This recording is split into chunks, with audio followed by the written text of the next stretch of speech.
বিসমিল্লাহির রহমানির রহিম। প্রিয় দেশবাসী, আসসালামু আলাইকুম। হিজরি 61 সনের পবিত্র এই দিনে ফোরাত নদীর তীরে কারবালার প্রান্তরে মহানবী হজরত মুহাম্মদ সাল্লাল্লাহু আলাইহি সাল্লামের দৌহিত্র হজরত ইমাম হোসেন ও তার পরিবারের সদস্যরা শহীদ হয়েছিলেন। আমি তাদের প্রতি গভীর শ্রদ্ধা জানাচ্ছি।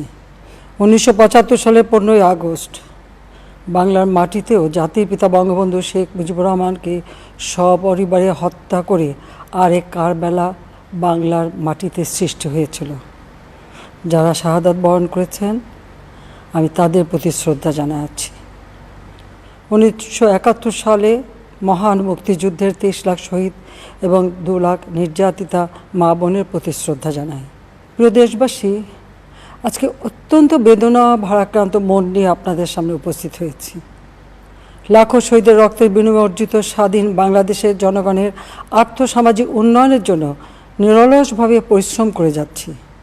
বিগত 15 বছরের মধ্যে বাংলাদেশের মানুষের ভাগ্যের পরিবর্তন করতে সক্ষম হয়েছি। শিক্ষা, দীক্ষা, জ্ঞান, বিজ্ঞান, প্রযুক্তি ব্যবহার এবং মানুষের মৌলিক চাহিদা পূরণ করতে অন্ন, বস্ত্র, বাসস্থান, চিকিৎসা, শিক্ষার ব্যবস্থা করে জনগণকে উন্নত জীবন দেওয়ার যাত্রা শুরু করেছি। অনেক সাফল্য অর্জন করেছি। বাংলাদেশকে বিশ্ব দরবারে একটা মর্যাদার আসনে অধিষ্ঠিত করতে সক্ষম হয়েছি। তারপরও আমাদের আরও অনেক দূর যেতে হবে। বাংলাদেশের মানুষ যখন একটু স্বস্তি শান্তিতে ফিরে, যখন তাদের মাঝে এমন কোনো ঘটনা ঘটে যা অত্যন্ত বেদনাদায়ক। 2018 সালে ছাত্র সমাজের আন্দোলনে পরিপ্রেক্ষিতে সরকার সরকারি চাকরিতে কোটা প্রথা বাতিল করে একটা পরিপত্র জারি করে। পরবর্তীকালে মুক্তিযোদ্ধাদের পক্ষ থেকে কোটা বহাল রাখার পক্ষে উচ্চ আদালত 2018 সালে জারি করা সরকারের পরিপত্র বাতিল করে দেয়। সরকারের পক্ষ থেকে পরিপত্র বহাল রাখার জন্য সর্বোচ্চ আদালতে আপিল করা হয় এবং মহামান্য আদালত শুনানির দিন ধার্য করে। এ সময় ছাত্ররা কোটা সংস্কারের দাবি নিয়ে আবারও আন্দোলন শুরু করে। এই আন্দোলনের শুরু থেকেই সরকার যথেষ্ট ধৈর্য ও সহনশীলতা প্রদর্শন করেছে। বরং আন্দোলনকারীদের নিরাপত্তা নিশ্চিত করার ক্ষেত্রে পুলিশ সহযোগিতা করে। মহামান্য রাষ্ট্রপতির কাছে যখন আন্দোলনকারীরা স্মারকলিপি প্রদান করার ইচ্ছা প্রকাশ করে, সেক্ষেত্রে তাদের সুযোগ করে দেওয়া হয় এবং নিরাপত্তারও ব্যবস্থা নেওয়া হয়। অত্যন্ত পরিতাপের বিষয় হলো, কিছু মহল এই আন্দোলনের সুযোগটা নিয়ে অনাকাঙ্ক্ষিত উচ্চাবিলাস চরিতার্থ করার সুযোগ নিয়ে সন্ত্রাসী কর্মকাণ্ডে লিপ্ত হয়।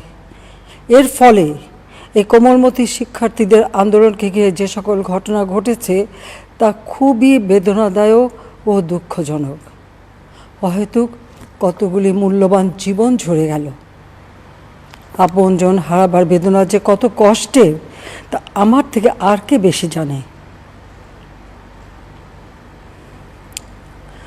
যারা মৃত্যুবরণ করেছে তাদের আত্মার মাগফিরাত কামনা করছি। পরিবারের সদস্যদের প্রতি গভীর সমবেদনা জানাচ্ছি। আমি প্রতিটি হত্যাকাণ্ডের নিন্দা জানাই। যে সকল ঘটনা ঘটেছে তা কখনোই কাম্য ছিল না। চট্টগ্রামে সন্ত্রাসীরা বহুতল ভবনের ছাদ থেকে ছাত্রদের হত্যার উদ্দেশ্যে নির্মমভাবে নিচে ছুঁড়ে ফেলে দিয়েছে। অনেক ছাত্রের হাত পায়ের রগ কেটে দেয়, তাদের উপর লাঠি পেটা ও ধারালো অস্ত্র দ্বারা আঘাত করে। একজন মৃত্যুবরণ করেছে, অনেকে মৃত্যুর সাথে পাঞ্জা লড়ছে। ঢাকা, রংপুর এবং রাজশাহী বিশ্ববিদ্যালয়ের উপাচার্যের বাসভবন ও ছাত্রছাত্রীদের আবাসিক হলে অগ্নিসংযোগ ও ভাঙচুর করা হয়। সাধারণ পথচারী, দোকানিদের আক্রমণ, এমনকি রোগীবাহী অ্যাম্বুলেন্স চলাচলে বাধা প্রদান করা হয়। মেয়েদের হলে ছাত্রীদের উপর আক্রমণ করা হয়েছে এবং লাঞ্ছিত করা হচ্ছে। আবাসিক হলে প্রবোজদের হুমকি দেওয়া হয় এবং আক্রমণ করা হয়েছে। শিক্ষকদের উপর চড়াও হয়ে তাদের গায়ে হাত তোলা হয়েছে। আমি বিশ্বাস করি, যারা কোটা সংস্কার আন্দোলনে জড়িত তাদের সাথে এই সকল সন্ত্রাসীদের কোনো সম্পর্ক নেই, বরং সন্ত্রাসীরা এদের মধ্যে ঢুকে সংঘাত ও নৈরাজ্যকর পরিস্থিতির সৃষ্টি করছে। এই ধরনের ঘটনার সঙ্গে যারা জড়িত তাদের চিহ্নিত করে উপযুক্ত শাস্তির ব্যবস্থা করা হবে। যারা হত্যাকাণ্ডের শিকার হয়েছে তাদের পরিবারের জন্য জীবন জীবিকা নির্বাহের ক্ষেত্রে যে সহযোগিতা দরকার তা আমি করব।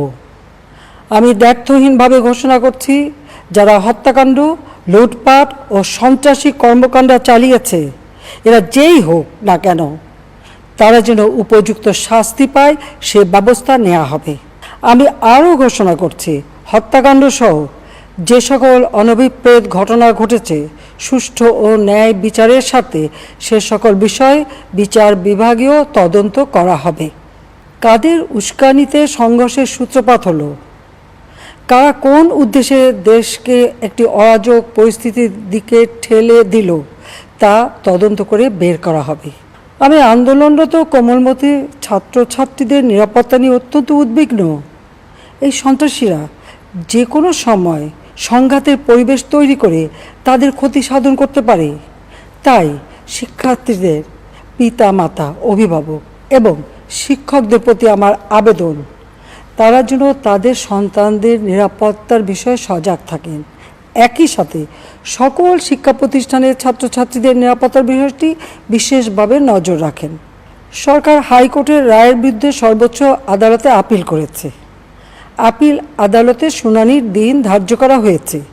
আদালত শিক্ষার্থীদের কোনো বক্তব্য থাকলে তা শোনার সুযোগ সৃষ্টি করে দিয়েছে।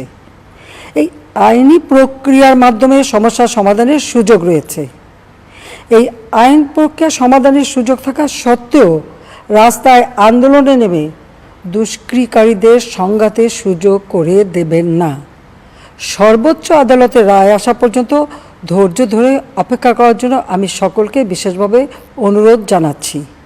আমার বিশ্বাস আমাদের ছাত্র সমাজ উচ্চ আদালত থেকে ন্যায় বিচারই পাবে, তাদের হতাশ হতে হবে না ইনশাল্লাহ। মুক্তিযুদ্ধের চেতনায় আমাদের প্রিয় মাতৃভূমিকে সকলের সহযোগিতায় স্মার্ট বাংলাদেশ হিসেবে গড়ে তুলব।